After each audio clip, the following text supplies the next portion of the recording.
Muy buenas noches. Damos gracias a Dios nuevamente por otra oportunidad de poder llevar a cabo nuestro estudio bíblico. Estamos en Apocalipsis, capítulo 18. Este será nuestro segundo estudio en este capítulo. Aprovechamos como siempre para darle un saludo, a aquellos hermanos en Cristo, hermanos de la iglesia, familiares que nos puedan estar viendo. Agradecemos como siempre a Dios esta oportunidad, así que busque algo en que anotar. El video se hace en Facebook Live y posteriormente se sube a la plataforma de YouTube por si usted desea verlo posteriormente ahí. Vamos a comenzar con una palabra de oración para pedirle a Dios que nos ayude a trazar bien su palabra. Padre, te damos gracias una vez más en esta tarde por el privilegio que nos brindas de poder enseñar tu bendita palabra, reconociéndola, oh Señor, como la única autoridad, como la única regla infalible, no solo en materia de fe, sino en todas las áreas de la vida. Te pedimos, Señor, que por medio de tu palabra que tú has tenido a bien revelar, tu Espíritu Santo nos guíe hacia toda verdad, toda justicia, que abras los ojos de nuestro entendimiento y nos des ojos para ver, como siempre clamamos, oídos, que podamos seguir, continuar, escuchando tu bendita palabra y un corazón dispuesto, Señor, en el cual tú pones el querer y el hacer por tu buena voluntad para obedecerte. Agradecido, oh Dios, Padre Santo, nuevamente, de que Cristo pueda ser proclamada, que tu palabra pueda ser enseñada, que tu iglesia sea edificada, pero también creyendo y orando por aquellos que conforme a tu decreto soberano de salvación habrán de continuar siendo llamados al arrepentimiento y a la fe en Cristo Jesús, en quien oramos, en quien damos gracias. Amén y amén. Bueno, nuevamente estamos en Apocalipsis, capítulo 18. Este va a ser nuestro segundo estudio y vamos a retomar algunas cosas que estuvimos hablando la vez pasada y poder continuar. Establecimos que Apocalipsis 17 y 18 son dos capítulos que deben verse de la mano. Establecen o se asevera en ellos los detalles sobre la caída de Babilonia o, como ya le hemos definido, la gran ciudad de Jerusalén.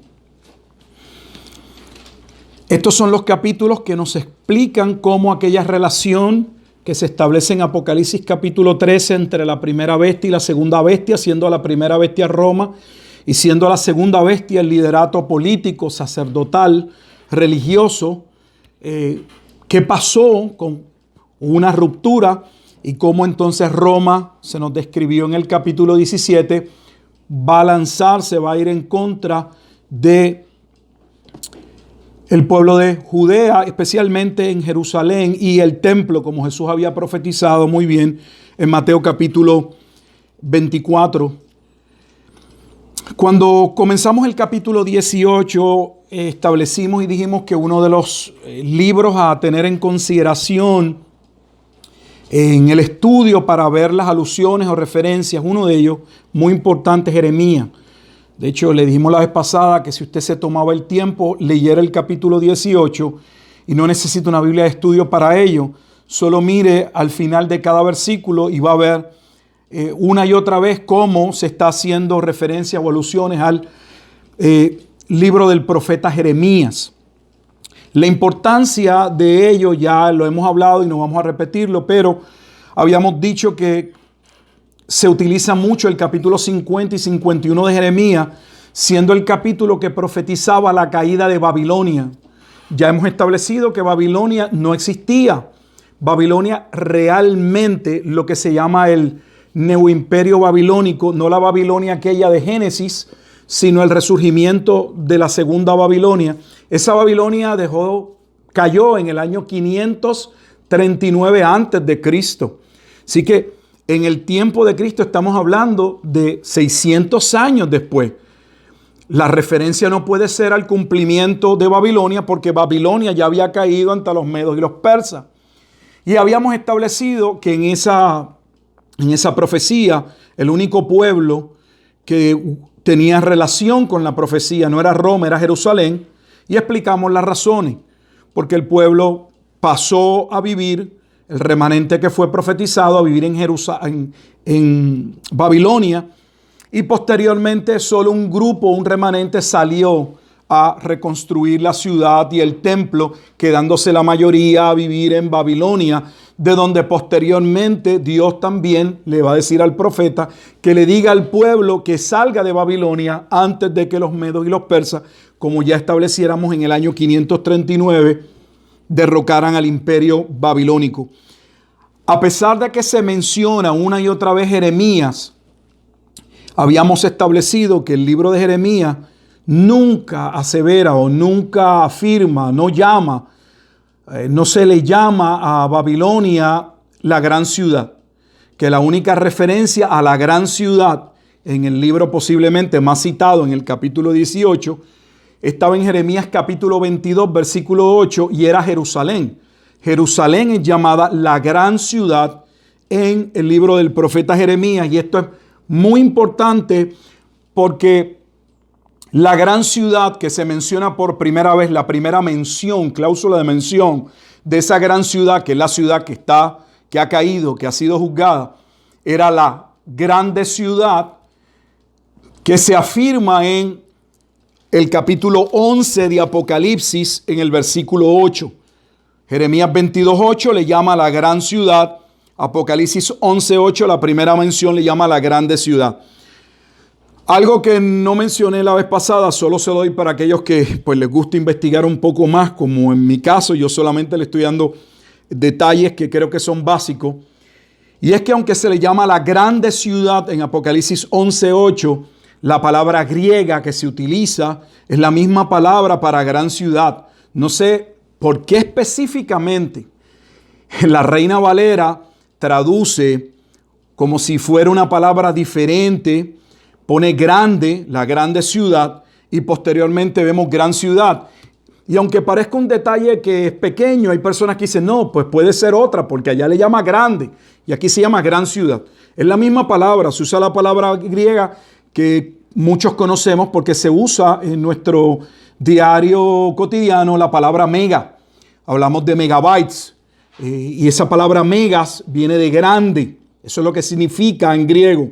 Es la misma palabra. O sea que cuando por primera vez se habla de la grande ciudad en Apocalipsis 11:8, es la misma referencia, es la misma palabra griega que se utiliza durante todo el libro de Apocalipsis cada vez que se habla de la gran ciudad. Ahora, en Apocalipsis 18 se habla de la caída de Babilonia y posteriormente se dice que esa caída tiene que ver con la gran ciudad y se le llama la gran ciudad de Babilonia. Sin embargo, sabemos nuevamente que no se puede estar refiriendo a Babilonia. ¿Por qué? Porque ya hemos establecido, estoy hablando de Apocalipsis capítulo 18, versículo 10. Si mira el versículo 10 dice, ay de la gran ciudad de Babilonia. Y alguien podría pensar, bueno, pues va a caer Babilonia. Ya hemos establecido que Babilonia ya Babilonia ha caído. La única referencia es a Jerusalén. No solamente Jeremías asigna o le llama a Jerusalén la gran ciudad, sino que en la primera mención, como hablábamos de Apocalipsis 11:8, se le llama a la gran ciudad o a la grande ciudad, como traduce la Reina Valera del 60, el lugar donde Cristo fue crucificado. Y ese lugar, esa ciudad es Jerusalén. Así que Jerusalén es la gran ciudad, tanto en Apocalipsis como en el libro de Jeremías. Eso es un detalle muy importante. Y en el capítulo 18 es el capítulo donde más se menciona ese término gran ciudad. De hecho, me parece que hay 5 menciones. Una mención de ellas, la primera mención es la del versículo 10, que asevera la gran ciudad y posteriormente la más gran ciudad de Babilonia. Pero todas las otras ocasiones en las que se continúa hablando de la gran ciudad, esa gran ciudad es Jerusalén, como hemos visto y como esperamos continuar estableciendo. Ahora, la vez pasada estuvimos en el versículo 2 y vimos el versículo 2 donde Babilonia se había hecho habitación de demonios y establecimos varias cosas. Tal vez la parte más importante es que esa gran ciudad que cae, o esa Babilonia, no era una cuna de demonios. Había sido en su momento dado una ciudad fiel. Se infiere eso del versículo. Así que habíamos dicho que por esa razón es imposible que haya sido Roma. Pero la ciudad que había sido infiel en el pasado y que lo es también en el momento en que se escribe había sido Jerusalén. Ya Judá había sido juzgada y Jerusalén había sido juzgada también en el tiempo del profeta Jeremías.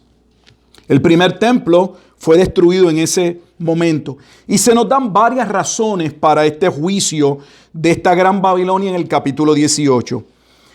Siendo los versículos 2 y 3 nos dan dos razones.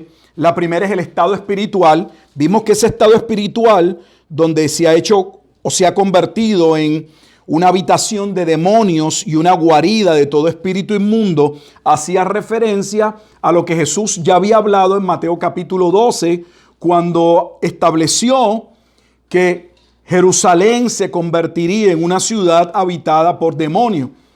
Dicho sea de paso, en Apocalipsis capítulo 9 vemos la gran manifestación demoníaca cuando se le da autoridad o se le permite al diablo sacar del abismo un sinnúmero de demonios que van a entrar a la ciudad. Y se habla de la ciudad como que los habitantes adoraban los demonios. Me refiero a Apocalipsis capítulo 9. También nos habla de sus fornicaciones. Y habíamos visto que esta misma acusación también había sido establecida en el pasado. Se nos habla también de las mercaderías, o sea, del gran comercio que había en esta ciudad. Y yo pienso que este es uno de los puntos que algunas personas los hace pensar que es Roma.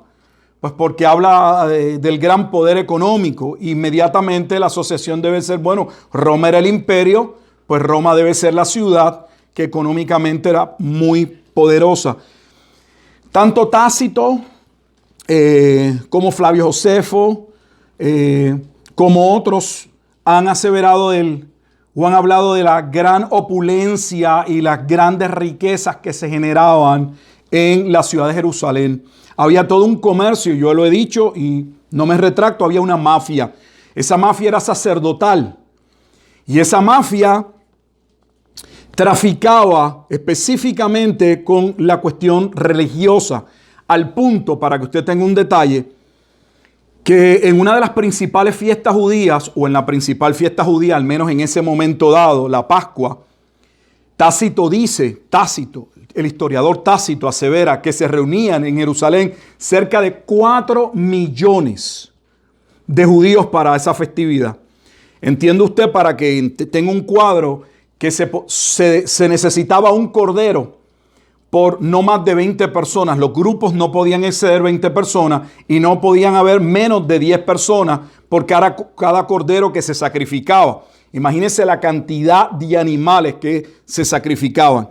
Ahora, todos los judíos que estaban por la ley llamados a ir a Jerusalén para adorar en el templo, no corrían el riesgo de llevar sus propios animales precisamente por la mafia que ya estaba establecida en Jerusalén. Porque muchos habían venido en su momento dado con sus animales, pero recuerde que los animales, antes de poder ser sacrificados, tenían que ser inspeccionados. Y una de las cosas que ellos utilizaban para poder generar mucho más fondo era que no pasaban la inspección, o esos animales no los encontraban impuros, y lo que eso pasó con el tiempo fue que ya las personas que viajaban venían con el dinero para no correrse el riesgo de tener que comprar un animal posteriormente a un mayor precio a última hora, y compraban los animales en el templo.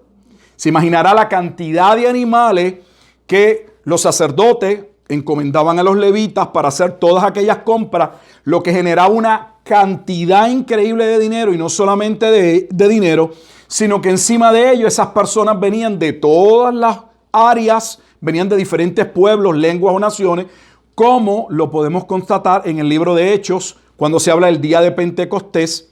Habían judíos de todas esas diferentes partes del Imperio Romano, venían con otro tipo de moneda, y entonces también había todo un intercambio de moneda, y ese intercambio no se daba solo te doy el cambio exacto, ese cambio también tenía un costo. Encima de eso, toda la mercadería y todo lo que se llevaba a cabo era controlado por la familia del sumo sacerdote y los demás sacerdotes, y se pagaba un sinnúmero de tributos, al punto de que en mi investigación en el libro de historias de Tácito encontré que Tácito asevera que el imperio romano sabía la gran cantidad de dinero que se hacía en esta fiesta religiosa, y que por ser un acto religioso en un momento dado no se constataba la cantidad de dinero y no se pagaba pues los taxes, y esto había creado cierto problema entre Roma y Jerusalén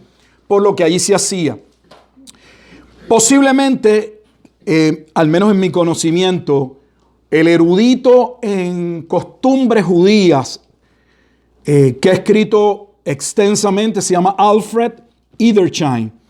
Él ha escrito varios libros. Voy a citar de un libro, uno de sus libros, el libro que se titula El Templo. De hecho, este libro está en español. Si usted gusta, está en paperback, en papel, y también está en formato digital. Mira lo que dice este erudito judío Alfred Edersheim con relación al templo. Empiezo la cita. Los ingresos del templo se dedicaban en primer lugar a la compra de todos los sacrificios públicos, esto es, de los ofrecidos en nombre de toda la congregación de Israel, como los sacrificios matutinos y vespertinos, los sacrificios festivos, etc. Este pago había sido uno de los puntos de controversia entre los fariseos y los saduceos.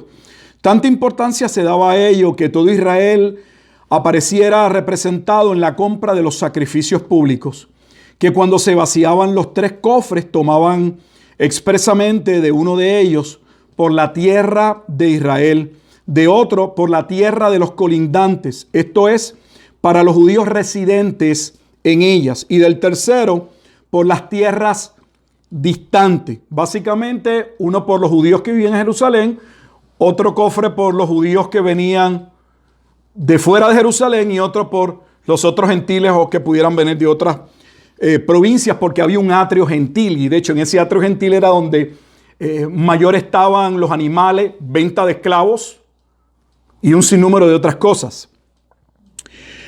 Continúo la cita y dice: además, la tesorería del templo pagaba todo lo que fuera adicionalmente necesario para los servicios del santuario, todas las reparaciones del templo y los salarios de una gran cantidad de oficiales regulares, como aquellos que preparaban el pan de la proposición, debe ser propiciación, no, bueno, aquí dice proposición, y el incienso, para leer la cita como está, que se cuidaban de la corrección de las copias de la ley empleada de las sinagogas, y que examinaban la aptitud levítica de los sacrificios, que instruían a los sacerdotes en sus varios deberes, que hacían las cortinas, etcétera, sin omitir, según su propio testimonio, las cuotas de los rabinos. Y después de estos grandes gastos, no solo quedaba suficiente para pagar a los que reparaban las murallas de la ciudad, los caminos, los edificios públicos de Jerusalén, sino que había lo suficiente para acumular una inmensa cantidad de riquezas en la tesorería. La cantidad de especies y telas y todo lo que se comercializaba, como vamos a ver en el capítulo 18, es propio de lo que se hacía en Jerusalén. De hecho, si usted quiere profundizar, hay un libro que no es tan fácil conseguirlo, pero sí se pueden conseguir las copias.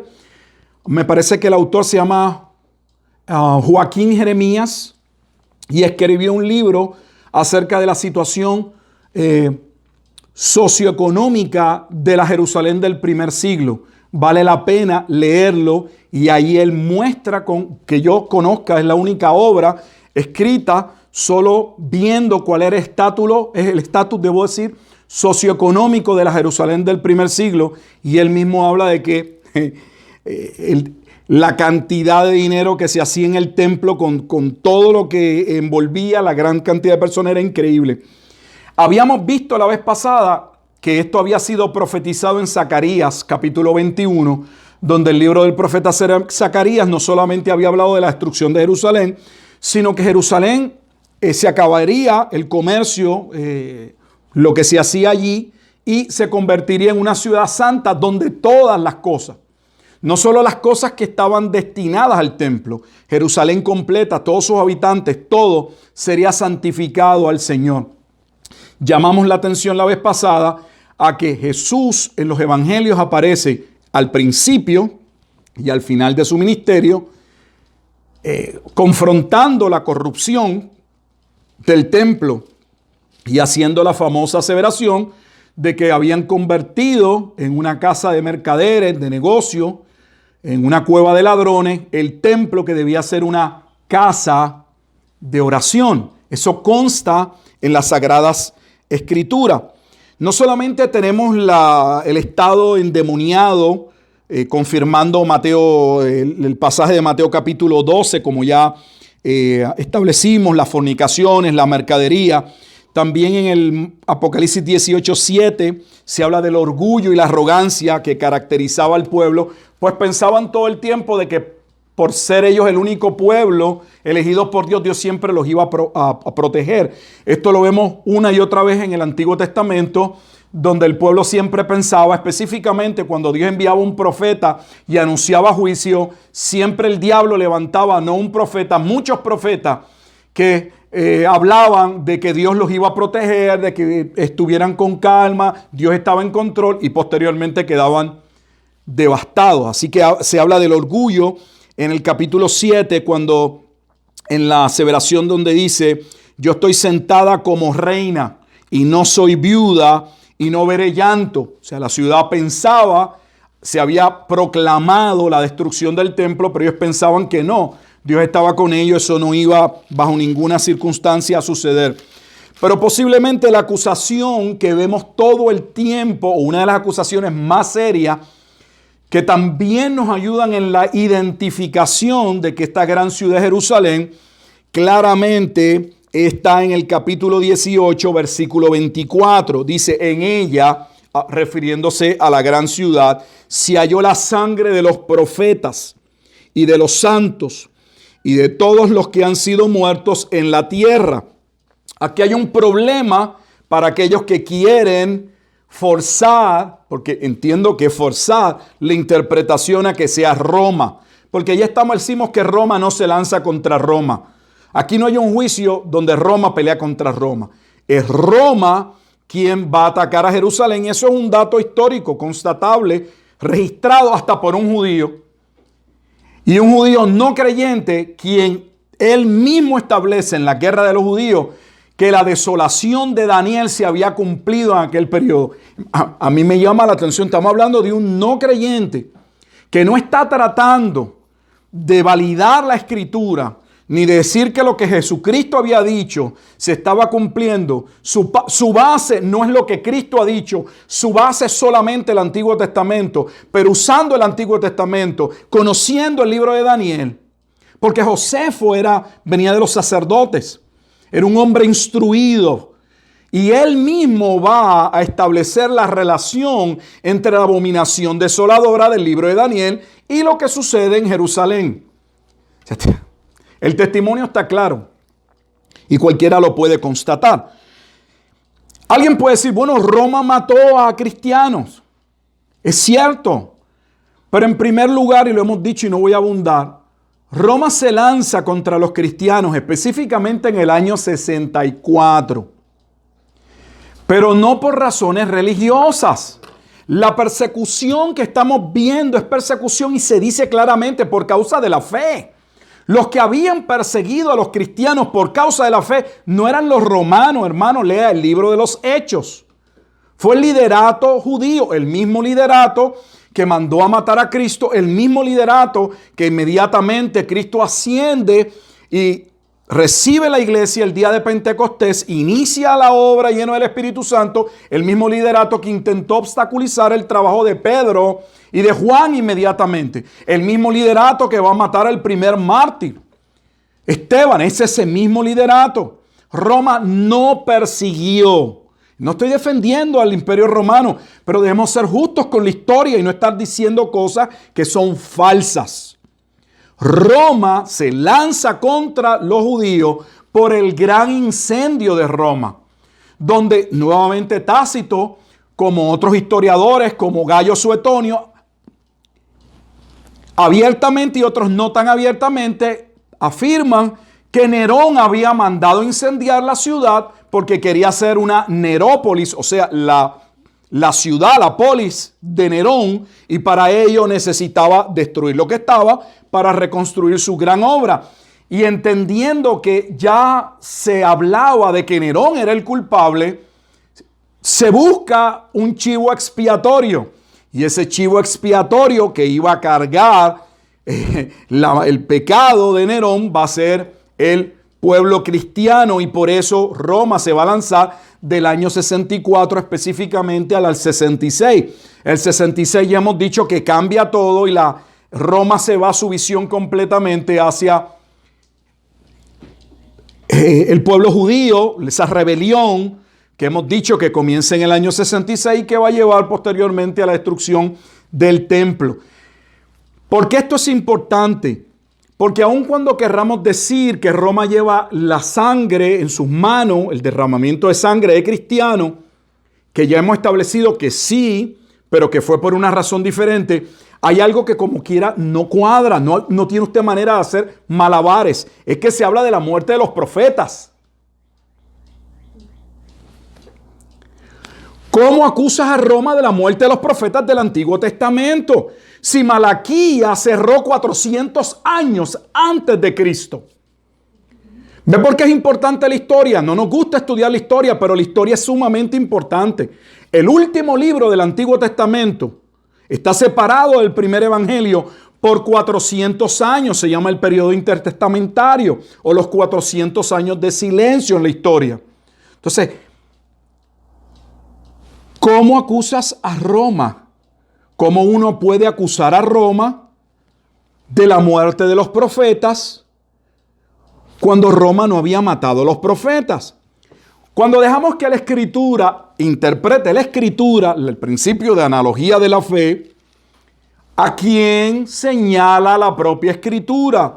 Ya lo hemos hecho, pero si usted quiere buscarlo posteriormente, Mateo capítulo 23, allí Jesús afirma claramente en el momento en que declara los 7 ayes contra los escribas y los fariseos, que ellos eran culpables de la sangre de todos los creyentes, comenzando con Abel y la de los profetas. ¿No fue esta la misma acusación que hizo Esteban en Hechos capítulo 7? Vosotros siempre resistid al Espíritu Santo, y los acusa de la sangre de los profetas. ¿No es Pablo en las cartas tesalonicenses también que habla de cómo los judíos se habían opuesto a que los apóstoles diseminaran el evangelio? O sea, la Escritura es clara cuando dejamos que la Escritura se interprete a sí misma y no estamos tratando de arrimar ciertos pasajes, obligarlos a que digan algo que no dicen. Claramente ese versículo, Apocalipsis 18, 24, que no es la primera vez, porque esa expresión donde los profetas, esta ciudad es culpada de la sangre de los profetas, se daba en varias ocasiones. Una de ellas se había dado en el capítulo 16, si mal no recuerdo, en el versículo, después le doy exactamente la cita, pero me parece que está en el capítulo 16, o sea, no es la primera vez donde se afirma que Jerusalén era culpable. 16:6, Apocalipsis 16:6. Se culpa a esta gran ciudad de la muerte de los profetas. Quien es acusado de la muerte de los profetas en el Antiguo Testamento y en el Nuevo Testamento, mire lo que estoy diciendo, no solo en el Nuevo, sino en el Antiguo Testamento, quien resiste a los profetas era el pueblo de Jerusalén. Y específicamente los últimos profetas, porque los últimos profetas van a hablar del remanente del pueblo del sur, donde vendría Jesucristo. ¿Y a quiénes se dirigen los profetas del sur? A los judíos, a Judá. ¿Cuál era la capital del reino del sur? Jerusalén. Más allá de eso, También creo importantísimo en este capítulo ver el contraste, que hablé algo, pero daré algunos detalles, entre el lamento que vemos en el capítulo 18 sobre lo que ocurre o lo que ocurrió ya con relación a la gran ciudad, y el gozo que inicia en este capítulo 18, pero que se magnifica en el capítulo 19. Tenemos a los reyes de la tierra, a los mercaderes, y tenemos también posteriormente a los que comercializaban con las naves en el mar, versículo 19, todos lamentándose sobre lo que había pasado, lamentándose por lo que había ocurrido en la gran ciudad. Sin embargo, en ese mismo capítulo 18, en el versículo 20, dice, alégrate sobre ella. O sea, mientras tenemos a un grupo de personas lamentándose por lo que ha sucedido en esta gran ciudad, que dicho sea de paso, el lamento no era por el pecado. El lamento no era, hemos pecado y mira lo que ha sucedido. El lamento se da solamente en virtud, básicamente, de que ya no iban a poder generar las ganancias y, por otro lado, no iban a poder comprar las mercaderías que había en la ciudad de Jerusalén. O sea, no es un lamento producto de una constricción, de un arrepentimiento salvífico, sino simple y sencillamente por la pérdida de bienes materiales. Que añado, cuando uno examina el lamento tampoco es sobre la pérdida de ellos, de sus territorios o de sus casas. Ellos están mirando a la ciudad, tanto los que están en las naves de lejos como los demás, y están viendo el humo de la ciudad, pero ellos no están pasando por juicio. Este punto es en extremo importante, porque el juicio que se está llevando a cabo no es un juicio universal.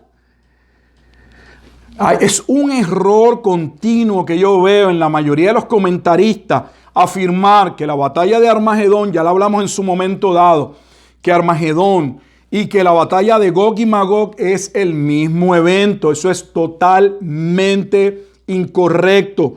La batalla de Armagedón es la batalla de Jerusalén, es la batalla entre los romanos y los judíos. Es lo que sucede en ese llamado valle, donde habría un lamento movido por la profecía de Zacarías, que ya lo hablamos en su momento dado, que así inicia el libro de Apocalipsis, Apocalipsis capítulo 1, versículo 7, diciendo que todos los moradores de las tribus harían lamentación por aquel que habían traspasado, haciendo referencia a lo establecido o profetizado por Zacarías.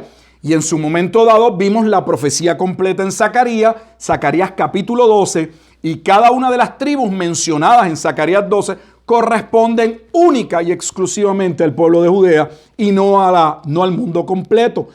No hay un escenario en el capítulo 18 de un juicio universal. Lo que se está juzgando es una ciudad. Esto es importante porque la venida del Hijo del Hombre es la venida del juicio contra la gran ciudad de Jerusalén.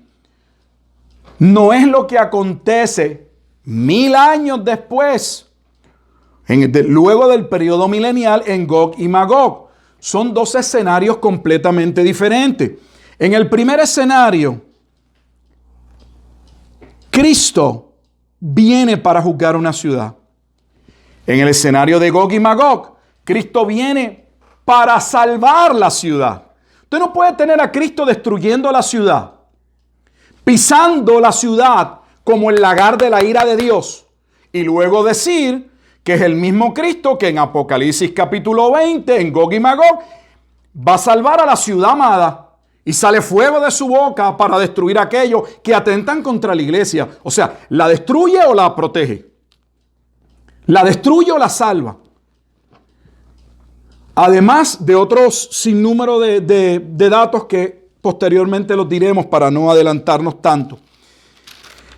Así que ese versículo, Apocalipsis capítulo 18, versículo 24, nos ayuda no solamente a ver una de las razones fundamentales por las cuales vino el juicio contra la ciudad, sino también nos ayudan a identificar la ciudad. Es Jerusalén, la ciudad que era culpable por la muerte de los profetas. El lamento se da por parte de los reyes, los mercaderes, los hombres que tenían los navíos, pero Dios da una declaración en el versículo 20, alégrate sobre ella. ¿Quiénes se debían alegrar sobre ella? Bueno, los que estaban recibiendo la profecía, los verdaderos creyentes. O sea que mientras los comerciantes, mientras los sacerdotes que iban a perder los negocios, mientras todos los que tenían comercio, Roma y los demás que tenían sacaban algún bien de lo que sucedía en Jerusalén, se lamentaban, los creyentes estaban llamados a gozarse. Cuando entremos al capítulo 19, aparecen 4 aleluyas. Y la palabra aleluya es una invitación claramente a adorar a Dios. Y se manda a adorar a Dios cuando lleguemos en el capítulo 19, no solamente porque Dios ha juzgado a Babilonia, sino porque el juicio de Babilonia está ligado, y hablamos algo de eso la vez pasada, está ligado a las bodas del Cordero. O sea que mientras en el capítulo 18 la iglesia debía alegrarse porque la gran ciudad ha sido juzgada, en el capítulo 19 se vuelve a hablar de que Dios debe ser adorado por su justicia, por haber juzgado la gran ciudad. Pero también se habla de la alegría y del gozo que debía tener el pueblo porque habían llegado las bodas del Cordero. Lo pongo ahí, hablé algo de ello, hablaré algo después cuando lleguemos al capítulo 19 porque es un punto importantísimo. Hablando de eso también debo destacar otro punto importante en este capítulo 18 y el claro, que lo hemos mencionado, el claro contraste entre las dos ciudades o las dos mujeres, lo que hemos afirmado que es una de las antítesis del libro de Apocalipsis. Me refiero a la comparación clara y evidente que se muestra con relación a esta ciudad que es juzgada y la ciudad que es establecida.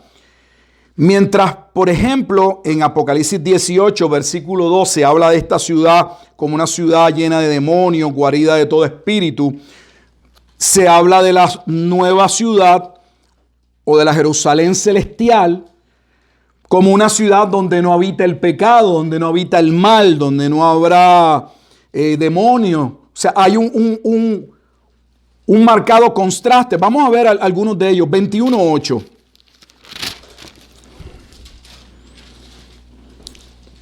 Se está hablando de esta ciudad. Dice, pero los cobardes, 21:8, Apocalipsis 21:8, pero los cobardes e incrédulos, los abominables, homicidas, fornicarios, recuerda que estaba siendo acusada la gran ciudad por sus fornicaciones, y hechiceros, los idólatras y todos los mentirosos tendrán su parte en el lago que arde con fuego y azufre, que es la muerte segunda. Ninguno de ellos participa de esa santa ciudad que desciende del cielo. Pero también tenemos en el capítulo 21, a ver si estoy en lo correcto.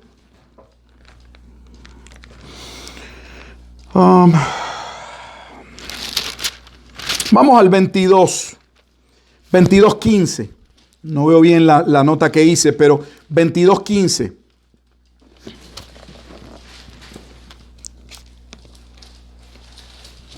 Mas los perros estarán fuera y los hechiceros, los fornicarios, nuevamente, los homicidas, los idólatras y todo aquel que ama y hace mentira. O sea, se establece una diferencia marcada entre la ciudad que es juzgada y la ciudad que es amada o protegida desde Gog y Magog. Cuando lleguemos ahí lo vamos a ver. Pero también en este capítulo 18 vemos el contraste en la vestimenta. Mire lo que dice Apocalipsis capítulo 18, versículo 16. Y lo vamos a contrastar con el capítulo 19. Dice, hablando de esta ciudad que es juzgada, dice, y diciendo, ay de la gran ciudad que estaba vestida de lino fino. Hablamos que el lino fino y los colores púrpura y escarlata eran parte de la vestimenta sacerdotal y del templo. Dice, ay de la gran ciudad que estaba vestida de lino fino, de púrpura y de escarlata. Dice, y estaba adornada de oro y de piedras preciosas y de perla. Observe la opulencia de esta ciudad. Sin embargo, es una ciudad que vimos que estaba llena de demonios, que había fornicación, que tenía en su mano la sangre de los mártires, de los profetas. Pero mira el contraste con la otra ciudad. Aquí hay dos ciudades. Apocalipsis capítulo 19. Ahora vamos a leer la parte de la ciudad gloriosa o la ciudad santa. Voy a leer desde el 7. Gocémonos y alegrémonos y démosle gloria, porque han llegado las bodas del Cordero y su esposa se ha preparado, y a ella se le ha concedido que se vista de lino fino, limpio y resplandeciente, porque el lino fino es las acciones justas de los santos. Sabemos que la ciudad que es juzgada estaba vestida de lino fino, pero sus acciones no correspondían a su vestimenta, por eso es juzgada. Había sido una ciudad santa, pero se había prostituido, era una ciudad adúltera. Pero en la otra ciudad, en la ciudad que se establece la iglesia en el nuevo pacto, esa ciudad ha sido vestida por la gracia de Dios en virtud de la obra del Cordero de lino fino, limpio y resplandeciente, porque el lino fino es las acciones justas de los santos. O sea, está marcando una gran diferencia entre la vida de aquella vieja Jerusalén y la vida de la Nueva Jerusalén. Cuando entremos al capítulo 19, vamos a hablar de esas dos Jerusalén que la Biblia habla, especialmente le adelanto, un pasaje clave para entenderlo es la alegoría de Gálatas capítulo 4 entre lo que él llama la Jerusalén de abajo y la Jerusalén de arriba, la Jerusalén terrenal y la Jerusalén celestial, porque representan dos pactos. Lo veremos cuando lleguemos a esa parte. Así que vemos esa antítesis, ya habíamos hablado con relación a esta antítesis, que esa antítesis no corresponde a una comparación entre Jerusalén y Roma. La antítesis que corresponde es entre la Jerusalén que está siendo juzgada por Cristo y la nueva Jerusalén que es establecida en virtud del pacto de la gracia, del nuevo pacto de la obra de Cristo. Entiéndase esa esposa llamada la iglesia. Por último, por hoy, y para concluir, aunque ya hemos hablado sobre esto y lo acabo de mencionar, me gustaría ir a algunas citas que demuestran lo que dijimos ahorita, que el juicio de esta gran ciudad no es un juicio universal. Pero vamos a verlo. Vamos a ver los pasajes que dicen. Vamos entonces a Apocalipsis capítulo 18, versículo 9, para ver una de las quejas. Mencionamos que aparecen las quejas de los reyes de la tierra, de los mercaderes y de aquellos que llevaban la mercancía en sus naves. Dice, y los reyes de la tierra, Apocalipsis 18:9, que han fornicado con ella y que han vivido en deleite, llorarán y harán lamentación, observe, harán lamentación sobre ella. ¿Quién es ella? Sobre la gran ciudad, cuando vean el humo de su incendio. En otras palabras, que se le está profetizando a Juan que la ciudad sería incendiada. ¿Qué ciudad, Jesús dijo, sería incendiada? Jerusalén. De hecho, esta parábola que le voy a mencionar es clave para entender también el capítulo 19. Y es la parábola de Mateo capítulo 22, versículo 1 al 14. Porque es la parábola de la invitación a la fiesta de las bodas. Y en esta parábola se establece que el padre de familia manda a incendiar la ciudad. Todo corresponde, hay correspondencia. Así que ellos no vemos un lamento. Aquí no están en lamento ni en tormento por el pecado. Aquí no hay un lamento porque hay un juicio de Dios. Eso no es lo que vemos. Mira el versículo 10. Ellos se paran de lejos, dice, parándose lejos por el temor de su tormento. O sea, ellos no están en tormento. Ellos miran la ciudad de lejos y pueden ver, saber, experimentar en un sentido el tormento que está viviendo la ciudad. Pero ellos no están viviendo el tormento. Se paran de lejos para no ser parte del tormento en la ciudad. Dice, diciendo, ay de la gran ciudad de Babilonia, la ciudad fuerte, porque en una hora vino tu juicio. Dios también advirtió en el tiempo de Ezequiel y de Jeremías que el juicio vendría en su momento. ¿Y de qué se quejan? Bueno, si usted mira posteriormente, hay un sinnúmero de cosas que se vendían en esa ciudad. Lo puede ver usted desde el versículo 11 hasta el versículo 13. Y los mercaderes de la tierra lloran y hacen lamentación sobre ella porque ninguno compra más. ¿Le parece un cuadro de un juicio global, con todo respeto? ¿Le parece el cuadro de un juicio universal? Personas quejándose porque no pueden vender, porque van a perder venta, porque una tienda que tenían se quemó y ahora esa tienda no va a generar ingresos. Eso es el cuadro del fin del mundo. Y ahora del versículo 12 al versículo 13 se nos da una cantidad de cosas que se podían comprar, se traficaban, se comercializaban en esa ciudad. Mira el versículo 15. Los mercaderes de estas cosas que se han enriquecido a costa de ella se pararán lejos. Nuevamente observe cómo se establece la distancia. En un lugar hay juicio y en otro lugar ¿qué? No lo hay. Le pregunto si fuera el escenario del fin del mundo. Ya lo habíamos dicho en el momento dado de aquellos que se escondían bajo las peñas, bajo la roca. Usted no puede escaparse del juicio final.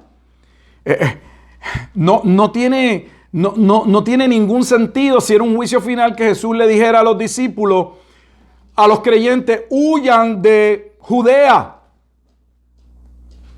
Porque si es el juicio del mundo final, usted estuviese en cualquier lugar, usted iba a ser impactado por el juicio porque era un juicio global. Pero note nuevamente, ellos están de lejos. Los mercaderes de estas cosas que se han enriquecido a costa de ella se pararán lejos por el temor de su tormento, llorando y lamentando y diciendo, ay de la gran ciudad que estaba vestida, ya leímos, de lino fino, de púrpura y de escarlata, y estaba adornada de oro y de piedras preciosas y de perlas. Nuevamente porque ha venido el juicio. Mira el versículo 18. Viendo el humo de su incendio. Ellos están contemplando el juicio. No solamente los reyes de la tierra, los mercaderes, mire los de las naves, versículo 19. Y echaron polvo sobre sus cabezas y dieron voces llorando y lamentando y diciendo, ay de la gran ciudad, en la cual todos los que tenían naves en el mar se habían enriquecido de sus riquezas, pues en una hora ha sido desolada. Nuevamente el lamento. Cada uno de los lamentos que se expresan en el capítulo 18, ningún lamento corresponde a un entendimiento de que el juicio viene por causa de la ira de Dios. Si en algo deberíamos estar de acuerdo, aunque no estemos de acuerdo en la ciudad que está siendo juzgada, es que la ciudad que está siendo juzgada está cayendo la ira de Dios sobre esa ciudad. Pero los que se lamentan no se están lamentando porque entienden que la ciudad está siendo juzgada por la ira de Dios. Ellos no lo entienden, porque si entendieran eso, entenderían que ellos también serán juzgados en su momento por la ira de Dios. Solo lo ven desde un punto de vista económico, donde de lejos contemplan la ciudad. Ese escenario, con todo respeto, no corresponde al juicio del fin del mundo. Para concluir, mira lo que estamos aseverando. ¿En qué capítulo estamos? Apocalipsis 18. Pasaremos al 19 y el 19 inicia con los 4 aleluyas, declaraciones de que es necesario adorar a Dios. Nuevamente porque Babilonia o Jerusalén ha sido juzgada, sino porque el juicio de la vieja Jerusalén daría paso a la nueva Jerusalén o a la consumación del pacto marital que hablaremos.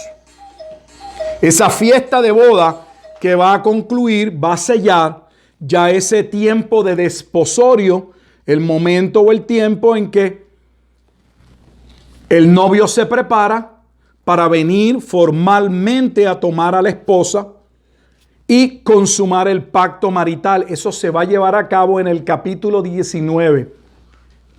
Mire lo que estamos diciendo entonces. Apocalipsis tiene 22 capítulos. Estamos en el capítulo 18 y ya le estoy diciendo que el capítulo 19 cubre parte todavía de la adoración que debe haber por la destrucción de esta gran ciudad. Todo el juicio ha sido sobre una ciudad.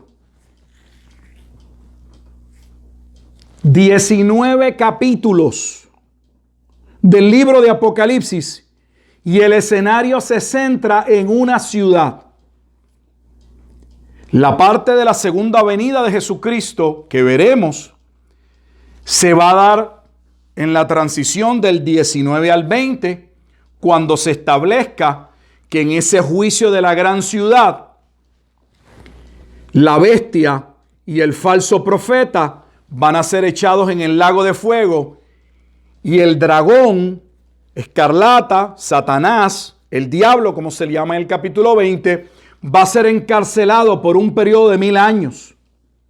Y es posterior al periodo de 1000 años, así se establece en el capítulo 20, que Satanás es suelto nuevamente, engaña a las naciones, los indispone ahora, no contra la ciudad que está bajo la ira de Dios, lo indispone con la ciudad amada, la ciudad que ha sido formada bajo el pacto en Cristo, la ciudad con la que Cristo se ha casado, esa nueva esposa. O sea, ese evento es contra la iglesia directamente.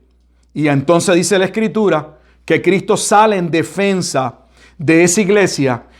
Y en ese evento de Gog y Magog, puede estudiarlo, usted no va a tener ni a la bestia participando, ni va a tener al falso profeta en la guerra, porque el falso profeta y la bestia ya están en el lago. No solamente tiene una separación de 1000 años, no menos, entre Armagedón y Gog y Magog, sino que aún los personajes, las personas que están en la trama de esos juicios son diferentes. Las ciudades son diferentes, una es juzgada, otra es amada. ¿Cómo puede ser el mismo evento? Continuaremos con nuestro estudio de Apocalipsis capítulo 19. Tal vez comente algunos otros detalles posteriormente, a lo mejor sobre el 18, pero creo que podemos seguir a la transición hacia el capítulo 19, porque básicamente si usted lee el capítulo 18, gran parte de este capítulo se va a ir en el lamento. Pero ese lamento es importante, no solo porque no se lamentan porque hay un juicio universal, se lamentan por una ciudad, lo que nos ayuda a entender nuevamente que no es escala universal, sino porque identifica el estado de corrupción y podredumbre en que se encontraba la Jerusalén del primer siglo. Y ahora cuando leamos en algún momento dado, cuando Jesús entra al templo y las palabras que declara en el templo, y veamos con la fuerza o el coraje o la ira santa con la que tumba las mesas, ahora vamos a entender, vamos a tener un cuadro mucho mayor, porque ese escenario daría paso al juicio. En otras palabras, que en 2 ocasiones Jesús les advirtió que su casa era una casa de oración, pero ellos la habían convertido en una cueva de ladrones, donde los ladrones era el mismo aparato religioso que trabajaba en coordinación en el capítulo 13 con la bestia, ese liderato religioso y esa Judea fornicaria y adúltera, que en el capítulo 17, posteriormente Roma se lanzaría contra la ciudad de Jerusalén y quedaría devastada, como Jesús dijo, en una generación, Mateo 24:34, en el año 70, de lo cual hay testimonio. Hoy estaba revisando y termino con una oración, pero me viene a la mente este libro. Hay un libro que yo nunca lo conocí. Desconozco por qué este libro no es conocido. Y usted lo va a poder buscar. Eusebio se utiliza como pieza principal, o una de las piezas principales para la posición dispensacionalista pretribulacionista, para decir que todo esto es un futuro. Pero hay un libro que si usted lo busca lo va a encontrar. Lo tradujo, se llama Frederick Farrar o algo así. Frederick W. Farrar. Después puedo poner una nota abajo al video en YouTube. Se llama La Prueba del Evangelio. Si busca La Prueba del Evangelio de Eusebio de Cesarea. La Prueba del Evangelio es posiblemente, según algunos, el documento de los documentos más importantes, porque era un tratado de discipulado, era lo que se podría decir preguntas y respuestas para afirmar la fe de los creyentes. Y Eusebio de Cesarea confirma que la abominación desoladora ocurrió en el tiempo de Nerón. O sea que el evento de la gran ciudad era un evento pasado. La prueba, en español no existe el libro, está en inglés. Así que búscalo y si lo encuentra, léalo y tendrá otra pieza histórica de algo que por alguna razón no se le ha dado la importancia que tiene a ese libro y lo que creían realmente personas tan importantes en la patrística como Eusebio de Cesarea. Será hasta la próxima. Dios les bendiga. Oramos. Padre, te damos gracias una vez más en esta tarde por esta oportunidad que nos has brindado de poder exponer tu palabra. Agradecidos, oh Dios, nuevamente por el privilegio que nos concedes de hacerlo, creyendo que tu palabra nunca queda atrás vacía, sino que ella cumple, ejecuta la obra por la cual tú la has encomendado. Ayúdanos, Señor, a amar tu palabra, a vivir por tu palabra, a proclamar tu palabra y sobre todo a vivir por tu palabra. Es en Cristo Jesús en quien oramos. Amén y amén.